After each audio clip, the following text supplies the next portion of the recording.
বিএনপির কোনো লোক ওনার সাথে জড়িত না, বিএনপির কোনো লোক ওনাকে ইনফ্লুয়েন্স করেনি যে 250 বেডে এই সমস্ত অকারেন্স উনি করুক। উনি বিএনপির কেউ না।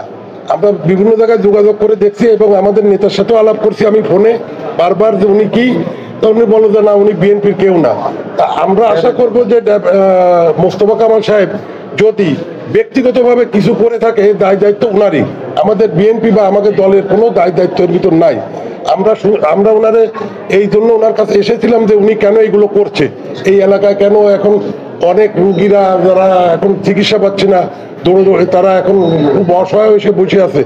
উনি এখন রুমে তো নাই, আর উনি ওনার ফোন বন্ধ করে কোনো যোগাযোগ নাই।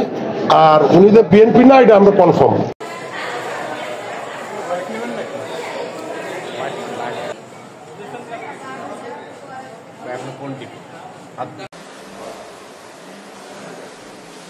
চিকিৎসকদের কর্মবিরতি চলছে, এখন আমি অপেক্ষা করছি। আসলে একটা ভোগান্তিতে আছি, আবার আগামীকাল আসতে হবে কিনা কোনো নিয়ে ইনফরমেশান পাচ্ছি না। আমরা অপেক্ষা করছি, যত দ্রুত চাচ্ছি যে এটা অবসান হোক এবং আমরা চিকিৎসা সেবা পাই। আমি মরণগঞ্জ থানাতে আসছি ডাক্তার দায়িত্বে। ডাক্তার আসে শুনি যে ধর্মঘট বইছে, ডাক্তার নাকি আসবে না, ডাক্তার দেখাইতে পারিনি। আমরা ধর্মঘট জানতাম না, আইসা ভোগান্তিতে পড়ছি, আইসা বসে রয়েছি, এইটাই অস্থিরতা বোধ করতেছি। হ্যাঁ, টিকিট কাটেছি না, ডাক্তার পাইনি এখন।